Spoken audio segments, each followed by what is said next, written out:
My name is Emily, I'm 32, and I'm the youngest daughter in the family.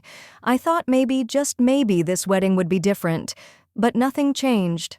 I was still the one they kept at the edges. My mother told me, "You can come. Just don't sit with family." I took my seat in the back row, and then something happened no one expected. They didn't expect me to say yes. When the invitation arrived, it wasn't addressed to me directly. It was a group text from my mother Martha sent to a family thread I hadn't spoken in for nearly 6 months. Olivia's wedding will be at the Oak Ridge Hall. Family to arrive at 3 p.m. Seating limited, so please be respectful. Emily, you're welcome to attend, just don't sit with family. That last line sat in my chest like a pebble you can't swallow. I stared at the message for minutes. No emoji, no follow-up, just that quiet blow slipped in like it was nothing. I reread it a dozen times, hoping I'd misunderstood. But no, it was as blunt as it sounded. I didn't respond. Not at first. That night I sat on my porch with a lukewarm cup of tea listening to the neighbors' wind chimes. My fingers hovered over my phone. I wasn't going to go. Of course not. What kind of daughter gets told don't sit with family at her own sister's wedding? But I typed back anyway, I'll be there. Thank you. Then I turned off my phone and went inside. 2 weeks later, I stood outside Oak Ridge Hall. It was a bright spring afternoon, one of those rare days when the air feels like it's holding its breath. The parking lot was full of SUVs with pastel ribbons and license plates from out of town. I saw Olivia's best friend Mallory in a sleek lilac dress laughing with a group of bridesmaids. No one noticed me, which was fine. I wore a navy blue dress, not too formal, not too plain. My hair was pinned low, simple earrings, nothing that begged attention. I held a small envelope in my clutch, nothing fancy, just a handwritten card. I wasn't here to make a scene. I was just here. A young usher, probably no older than 19, handed me a program with a polite smile. Bride's side or groom's side, I hesitated. Neither. Just the back row, please. He nodded and pointed me to the far end of the hall near the doors where 2 empty rows were tucked behind the main seating area. It was quiet there, distant, but I could see everything. I sat. The ceremony space was beautiful. Glass chandeliers, soft rose petals scattered down the aisle, violins warming up in the corner. Olivia had always wanted a fairy tale wedding, and judging by the details, she'd gotten it. I watched as the guests trickled in. My mother Martha entered in a champagne-colored gown, her arm looped around Henry's. They looked every bit the proud parents. She glanced around the room, then leaned into my father's ear, saying something with a smile. They took their seats up front, center left. No one looked back. No one acknowledged me. The room filled with quiet laughter and polite greetings. People rose to hug each other. Cousins I hadn't seen in years walked by without so much as a nod. I kept my back straight, my legs crossed at the ankle hands, folded neatly in my lap. Then I saw Olivia. She floated in from the side, radiant in her white lace gown, arm linked with our uncle who was walking her down the aisle in place of our late grandfather. She was glowing not just with the glow of love, but with something else. Triumph, maybe. She glanced at the front row, smiling. She never looked toward the back. She didn't need to. She knew I was there. When the officiant began to speak, I realized something unexpected. I wasn't angry. I wasn't bitter. I was observing, like watching a play unfold from backstage. Everyone was in their places. Everyone had rehearsed their roles. My parents, the proud hosts. Olivia, the star. Me, the afterthought, the background character. And yet I didn't feel small. I felt still. I glanced at the small envelope in my clutch. Not yet, I thought. It wasn't time. I turned my gaze back to the aisle where Olivia was now reciting her vows with a theatrical sincerity I'd seen 100 times growing up. Every school play, every dinner toast, every birthday wish she ever made. It was all performance. But I said nothing. I just smiled. And from the last row, no one noticed. Yet. About 20 minutes into the ceremony, the officiant invited the couple to turn and face each other. Olivia beamed. Her groom Daniel looked a little nervous but tried to match her smile. I'd only met him once. He hadn't said much to me then. I wasn't even sure he remembered my name. But today wasn't about me. The words floated over the room. "Do you, Olivia, take Daniel to be your lawfully wedded husband?" The air felt thick with expectation. There was a collective leaning in from the front rows, as if everyone was already preparing for the applause and the rice and the reception toast. I stayed still watching. When Olivia spoke her vows, they were dramatic, tearful, over-practiced. She even mentioned how grateful she was to her loving parents for shaping her into the woman she is today. People dabbed at their eyes. Martha nodded proud. Henry sat tall, hands folded. No one turned around. Still I watched. At the "You may kiss the bride," the violins soared. Daniel leaned in. Olivia dipped slightly and cameras flashed from all sides. A perfect picture. The kind they'd post on Instagram, the kind my mother would frame on the wall next to graduation photos and carefully curated holiday shots. After the kiss, the officiant gestured toward the aisle. "Ladies and gentlemen," he said, "I present to you Mr. and Mrs. Daniel Reed." Applause erupted. Everyone stood. Except me. From the back, I clapped once, softly. Then I stopped. The guests poured out into the reception area, a side garden lit with hanging lanterns and soft jazz. I waited until most people had left the ceremony room before I stood and walked out, staying close to the edge. No one noticed me move. They were too busy hugging, laughing, posing for pictures near the floral arch. I passed by a table where place cards were arranged. I knew I wouldn't find mine. Still, I checked out of habit more than hope. There was no Emily anywhere. Instead, I found a small card tucked beneath a napkin, its edge slightly curled. It read, "Staff meals. Garden side." I didn't touch it. I didn't need to. I walked past the main seating area and found a quiet bench beneath a willow tree. From there, I could still see the speeches, the dancing, the clinking of glasses. I could see Olivia twirling the train of her gown, catching light. Martha laughed with the Reed family head tilted just so. Henry stood beside the cake, hands behind his back, as if overseeing the evening with quiet authority. They were in their world. I wasn't meant to be part of it. And yet I was there. A small girl, maybe 7 or 8, ran past me chasing bubbles, her white shoes kicking up little clouds of gravel. She stopped when she saw me. "Are you the bride's sister?" she asked, cocking her head. I nodded gently. "Yes, I am." She stared for a moment longer, as if trying to make sense of something. Then she said, "Why aren't you over there?" I smiled. "Sometimes it's nicer out here." She nodded like she understood, then darted away toward the laughter. From where I sat, I could hear fragments of the toasts. Olivia's maid of honor spoke first, full of stories from college, from sleepovers and heartbreaks, and how Olivia always knew how to lead. The crowd laughed in all the right places. Then came Henry, delivering a short but heartfelt message about watching his daughter grow into someone who's never failed to make us proud. Martha took the microphone last. She held her champagne glass, smiled at the crowd, and began. "I always knew Olivia would have a perfect wedding," she said. "She's always had a vision, strong, clear, unwavering. She's earned this day. She's made all of us proud." There was a pause. Then she added, "Some children lead, some watch. And that's okay too." The crowd gave a polite laugh. I didn't. I folded my hands tighter in my lap. The glass in Martha's hand caught the light like a blade.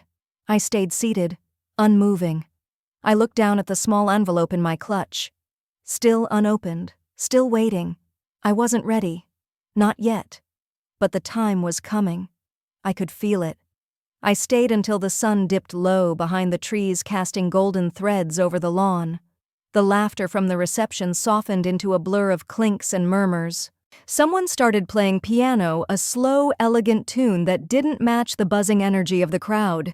I let the sound wash over me. From my bench, I could still see them all. Olivia was surrounded by guests, holding her bouquet like a trophy. Her veil shimmered with every movement. Martha stood nearby, one hand lightly touching Olivia's back, guiding her toward a photographer. It was a picture-perfect scene, one they would remember, frame, share. But I was in none of them. I opened my clutch and finally slid the envelope out. It was small ivory, slightly creased from being carried all day. On the front, in simple black ink, to Olivia. My handwriting careful balanced. I hadn't been asked to write a speech. I hadn't been given a seat. But I had brought this. Inside was a note. A quiet one. Not a declaration, not a confrontation. Just a memory. It spoke of when Olivia and I were little, when she scraped her knee before our school concert, and I gave her my tights because hers were torn and bloodied.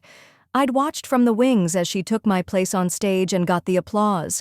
She never looked back. But I remembered. And I'd written that memory down, not with bitterness, just truth. I sealed it with care. And now as the final toast was wrapping up, I stood from the bench and walked not through the main path, but around the outer edge of the garden, silent in my steps. There was a gift table near the back behind the cake display. Dozens of wrapped boxes sat in neat stacks, cards, ribbons, glittering bags. I placed my envelope gently on top. No bow, no flourish. Just the note. A staff member walked by, saw me paused. He looked at my dress, then at the envelope, and gave a short, respectful nod. Leaving something for the bride, he asked. I nodded. Yes. He smiled, didn't press further, and walked away. I turned once, just once, to take in the whole scene. The lights, the music, the people, and them. My family. They didn't know I was leaving. They didn't need to. I stepped onto the gravel path leading to the back gate. It crunched softly beneath my heels. The wind picked up slightly, lifting a few strands of hair across my face. At the gate, I paused. From behind me, the music shifted, a different song now. Olivia's favorite, maybe, or Martha's. It didn't matter. I reached into my clutch again, pulled out my phone, and opened the text Martha had sent me earlier. Of course you can come, Emily. Just don't sit with family. It's Olivia's day. I read it once more, then quietly deleted it. The screen went black. I put the phone away and walked through the gate. No one stopped me. No one even noticed. But as I closed the gate behind me, I heard the music falter just slightly, like a skipped beat. And I smiled, not because I was seen, but because I no longer needed to be. The morning of the wedding felt colder than it should have for late spring. There was no rain, no wind, just a heavy stillness, the kind that wrapped around your skin and whispered, "Brace yourself." I stood at the edge of the hotel's terrace, coffee in hand, watching the setup crew move chairs and arrange florals under the arch. White roses, pale pink ribbons, everything perfectly curated. Except me. Inside the bridal suite, Olivia was getting her makeup done. Laughter leaked through the half-open door, the sound of hairdryers clinking champagne glasses, and voices calling out for one another. I lingered just long enough to catch snippets. "Mom, do you have the earrings I told you she'd cry when she sees the dress?" "No, don't worry about Emily. She's around." That last one didn't sting, not like it would have years ago. I'd learned to recognize the difference between hurt and habit. This was just habit for them. I wasn't meant to be part of the inner circle. I had been invited, yes, but the kind of invite that comes with conditions. I hadn't been included in the bridal shower. I'd heard about the rehearsal dinner only after it happened, and when I offered to help with anything music, playlist, seating chart, even the cake flavors, Martha had simply smiled and said, "Let Olivia handle it. You just show up and enjoy." Later that afternoon, I arrived at the venue early, thinking perhaps I could find a quiet seat before the crowd poured in. But my name wasn't on the family row. I searched the cards carefully, moving my fingers over each name in cursive: Olivia, Martha, Henry, aunts, uncles, cousins, even second cousins. No Emily. A planner walked by, clipboard in hand. She noticed me standing there, hesitant. "Hi, are you a guest of the bride or groom? I'm the bride's sister." Her eyes flicked to the seating chart, then back to me. "Oh, right. There's a section near the garden for guests who aren't part of the formal family list." Her tone was polite, practiced. I nodded. "Thank you." I walked away before she could see my face. The garden chairs were nice white, evenly spaced with tiny satin bows, but they were in the back, tucked behind a tall hydrangea hedge. From there, I could barely see the altar. I sat down anyway. As the music started and guests arrived, I watched as my family walked in one by one, all dressed in pastel tones, matching shawls, polished shoes. Henry adjusted his tie and walked Martha to her seat. She looked radiant in mauve, and then Olivia appeared on Dad's arm. She looked like she was floating. They didn't glance back. Not once. After the vows during cocktail hour, I moved carefully through the crowd, avoiding camera lenses and old neighbors who might ask too many questions. I found a spot near the catering tent and stayed there, mostly invisible. "Emily," someone called from behind. I turned to see Aunt Linda holding a tiny plate of shrimp and balancing a glass of rosé. "I almost didn't recognize you. You're here." She meant it kindly, but the words landed wrong. "Yes," I said, "I'm here." "Well, that's nice. I mean, considering everything." I didn't ask what everything meant. Before she could continue, a photographer swept past us. "Family pictures in 5 minutes," she called out. Aunt Linda smiled. "You better go join them." I looked across the courtyard. Martha was waving at relatives, ushering them toward the gazebo. Olivia stood in the middle, her veil catching the light. I stayed where I was. "They have a list," I said gently. "I'm not on it." "Oh," Aunt Linda blinked. "I'm sure it's just a mix-up." It wasn't. We both knew that. I excused myself. Back near the tent, a waiter was clearing a tray. I picked up a napkin from the breeze, handed it back to him. "Thanks," he said, then paused. "You're not going in the photos." I shook my head. He studied me a second longer, then gave a half smile. "Sometimes the best stories aren't in the center of the frame," and with that, he disappeared into the crowd. I stood there a while longer, holding nothing, saying nothing. Then I walked to the edge of the garden and sat again, back row like instructed. As the sun dipped lower, the mood shifted. Dinner had begun, plated, elegant, quiet. Forks clinked against china champagne flutes, caught the last of the golden light. Laughter bloomed like fireworks from the head table. I sat alone. My seat was beside a young couple I didn't know, perhaps friends of the groom's cousin. They chatted about their Airbnb, a brunch spot nearby, a podcast. I smiled when appropriate, but didn't join in. My plate remained half full, my glass untouched. At one point, I caught Henry's eyes across the patio. He looked directly at me, then quickly looked away. He adjusted his cuffs, whispered something to the man beside him. No nod, no smile. Just silence. I wasn't angry, not even surprised, just steady. Martha stood to give a toast. She tapped her glass with a spoon and the room hushed. "My daughter," she began, "has always been a shining light. Organized, thoughtful, determined." Olivia beamed. Her new husband reached for her hand. "She's carried this family's hopes with such grace." Henry and I couldn't be prouder. There was a pause, a calculated one, and as we look ahead, we feel comfort knowing the legacy of this family will continue through Olivia and, well, now through both of them. Polite applause followed. I stayed still, no mention of me, not even a nod to my presence. Then came the siblings' toast. Olivia had asked our cousin Rachel to speak. "I've known Olivia since we were toddlers," Rachel began. "She always knew what she wanted and she usually got it." Everyone laughed. "She's the glue in this family. She holds things together even when some drift away." Another round of laughter, this one sharper. I looked down at my napkin, folded it into a perfect square. Someone at my table whispered, "Who's she talking about?" The other shrugged. I unfolded the napkin, folded it again. When dancing started, I slipped away. Not home, not yet, just away. The venue had a small atrium tucked behind the main ballroom, lined with floor-to-ceiling windows and a soft bench beneath ivy.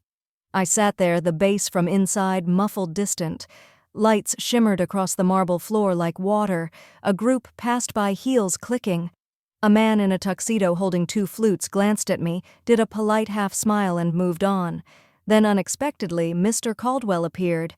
He wasn't on the guest list. I hadn't seen him all day. He paused in the hallway, looking surprised to find me alone.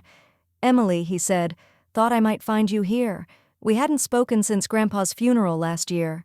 Caldwell had been his attorney, yes, but also a friend. A quiet man with sharp eyes. "I didn't know you were coming," I said. "I wasn't," he replied, but I had something to deliver. He reached into his coat and pulled out a small black envelope. This was left for you. From your grandfather. Said it should be given today. Specifically today. I took the envelope slowly.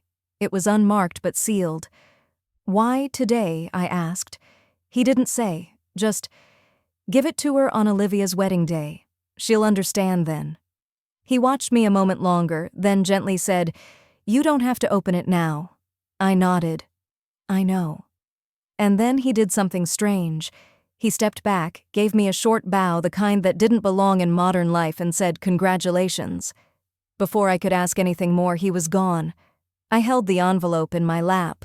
The noise from the reception drifted faintly through the glass. I didn't open it. Not yet. Not because I was afraid of what was inside, but because in that moment, holding it was enough. It was the first time all day that I'd felt seen. Dinner had ended. Plates were cleared, the cake sliced, and guests were trickling toward the dance floor. Fairy lights twinkled above like they didn't know what tension lingered below. I stayed outside the atrium longer than I'd planned, envelope still in hand, untouched. Eventually, I returned inside, not to join the crowd, just to pass through. I had no table, no person calling me over, no glass of champagne being raised in my direction. I was simply a shadow walking through other people's joy. Olivia passed by me in the hallway, her gown gathered in one hand, the train gliding like smoke behind her. She didn't stop, but she did glance, a short look up down like checking if my dress was suitable enough to be here. Then she turned to someone behind her and said louder than needed, Some people really don't know when to leave. I didn't turn, I didn't stop, I walked on. But I heard it. I always heard it. I found my seat again. It hadn't moved. A half-drunk glass of water, the butter dish untouched. The couple I sat with had gone to dance. I placed the envelope on the table, fingers resting lightly on it. It felt heavier now, not in weight, in presence. I finally broke the seal. Inside was a single sheet. Cream paper. Grandpa's handwriting, neat, steady, the same script that used to leave notes tucked into library books or under our plates at Thanksgiving. Emily, if you're reading this, it means you showed up. And I knew you would. You always did, even when they didn't make space for you. I stopped, swallowed hard. There's something I left for you. Caldwell knows, and when the moment is right, you'll know how to use it. Don't speak too early. Just wait. Let them reveal themselves first. I read it twice. Then again. It wasn't just a letter, it was timing. He'd known. He'd planned for this. And suddenly, sitting there among strangers, I realized something had shifted. Not in them. In me. Later that evening, a server approached my table. There's someone asking for you, she said softly. They're at the front gate. Didn't want to interrupt. I followed her outside. Past the music, past the laughter, through the garden where candles flickered in glass jars. At the gate stood Caldwell, this time not alone. Beside him was a sharply dressed woman in a navy blazer, hair tied back, holding a leather portfolio. I recognized her face from a framed photo in Grandpa's study. His estate attorney. Caldwell nodded. It's time. The woman extended her hand. Miss Emily, your grandfather left instructions, not just the letter, but a public acknowledgement. A transfer, actually. It's tied to Olivia's wedding date. A transfer land. Stocks? And an old trust. It's yours now, but he asked for it to be done. With everyone present. My breath caught. In the ballroom, I asked. She nodded once. Yes. Caldwell's voice was steady. He didn't want them to just hear it. He wanted them to see it. I looked past them toward the open doors where music pulsed and the dance floor swayed. I understood. He had planned the moment not for revenge, but for clarity. I held the letter tighter. Then I nodded. All right, I said. Let's go back in. The music was loud as we stepped back into the ballroom. Olivia was on the dance floor, her gown swirling with every spin, surrounded by clapping guests. My parents stood near the head table laughing with old family friends. No one noticed us at first. That was the strange thing, how invisibility works, until someone points a light. The attorney walked slightly ahead, poised, calm. Caldwell followed his steps slower, almost ceremonial. I trailed just behind them, letter in hand, heart steady. We stopped near the stage. The DJ noticed first, pausing the music with an awkward scratch. The dance floor rippled with confusion. Conversations began to hush. "Excuse me?" the attorney said into the mic, her voice professional, sharp. "I won't take more than a moment." My parents turned. My mother's smile froze. Olivia stopped mid-spin. "My name is Denise Halston. I'm the managing executor of the estate of the late Mr. Jonathan W. Langston, known to many of you as Emily's grandfather." She let the words hang. There was a beat of silence. Then murmurs. "This event," she continued, "has a legal relevance tied to the date. Per Mr. Langston's direct instruction, a clause within his trust becomes active today at this hour upon the wedding of Olivia Langston." More murmurs. My father stepped forward, brows furrowed. "What is this about?" he asked. The attorney remained composed. "Mr. Langston created a trust, a silent one with provisions contingent upon this event. He specified it be revealed only publicly in the presence of the family." She opened the leather portfolio, retrieving a single document. "Effective immediately, 64% of the Langston family agricultural holdings, including the southern plots, the vineyard lease rights, and associated income assets, are hereby transferred to sole stewardship and ownership of Miss Emily Langston." The ballroom was silent. Utensils paused mid-air. A glass clinked as someone's hand shook. I didn't move. Olivia laughed, sharp and disbelieving. "Is this a joke?" No, Caldwell said. "It's a correction." His voice cut clean across the space. My mother looked at me, her mouth slightly open, the kind of expression you only see once in a lifetime when the picture someone's held in their head shatters completely. I stepped forward, not far, just enough for the letter to show. "My grandfather wrote this," I said softly. "He asked me to wait, to show up. That's all I ever did. No anger, no triumph. Just presence." A woman from our church let out a quiet, "Oh my God." The attorney continued, "The transfer will be executed within the week. A formal reading is scheduled, but per his wishes, the announcement the recognition was to be made here, tonight." There it was. Not just the gift, the moment.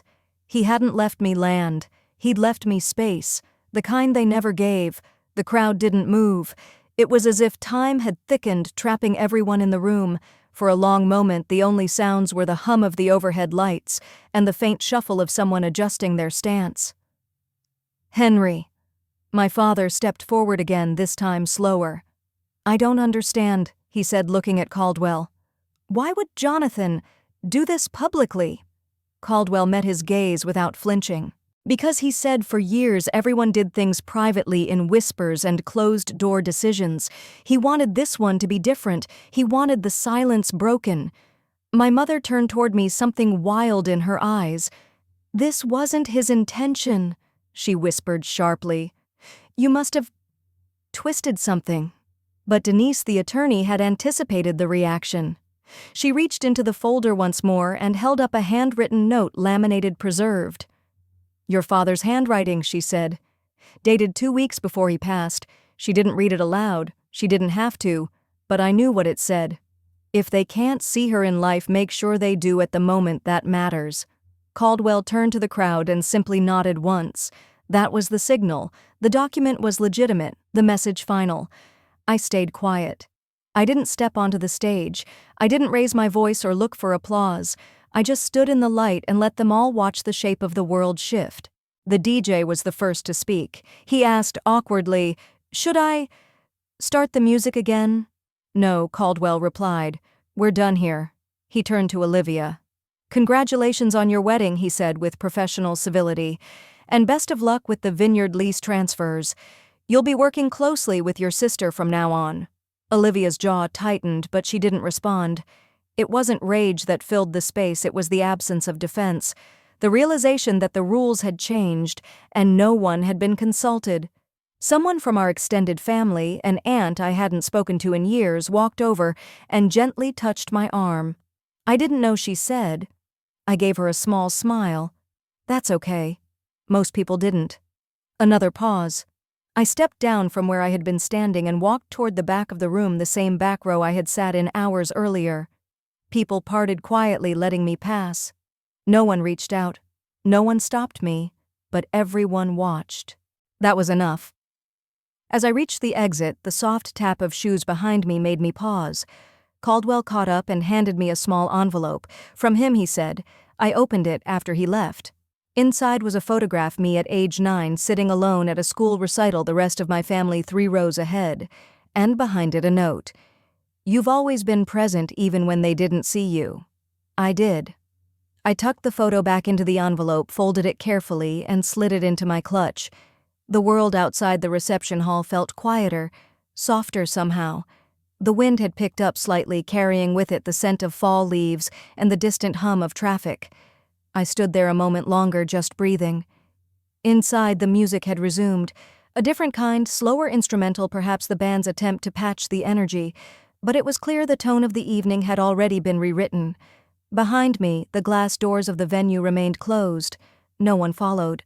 I made my way down the gravel path that led to the parking lot. My heels clicked against the stones, a sound that once would have made me self-conscious. Now it grounded me, each step a quiet declaration. As I approached my car, I saw the reflection of someone approaching. Olivia. She stood there maybe 10 feet away, arms folded tightly across her chest, bouquet, long gone hair slightly undone. You think this makes us even? She asked.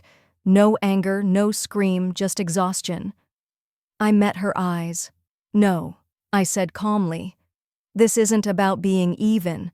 Then what was it about? She pressed. I looked past her toward the venue, now a blur of warm lights and muffled voices. It was never about you, I said, and I meant it. I opened my car door. She didn't move. I just wanted a seat, I added, even if it was at the back. She swallowed hard. Dad's going to be furious. He already was, I replied. This didn't change that. It just made it visible. She didn't respond. Instead, she stepped aside, giving me room to leave, something she'd never done before. I got into the car, started the engine, and backed out slowly. As I drove past the entrance, I caught a final glimpse of Olivia still standing there, framed by the soft glow of the porch light. She didn't wave, neither did I. But we saw each other, maybe for the first time. At the end of the driveway, I paused. The roads forked in 3 directions, one toward the city, one toward home, and one toward nowhere in particular. I chose the third. As the night opened before me, the tension in my shoulders eased. The air smelled like change, not dramatic, not cinematic, but quiet and earned. Back at the venue, people would talk. They'd whisper, they'd speculate, but I wouldn't be there for any of it. Some stories don't need a narrator anymore. They unfold on their own. I reached into the envelope once more and pulled out the photo again, holding it briefly at a red light. That little girl sitting alone, she had waited a long time. Not for revenge, not even for recognition, just for peace. The light turned green. I smiled and let it carry me forward. Some rooms will never offer you a seat. Some families never notice you leaving. But sometimes it's the quietest exit that echoes the loudest.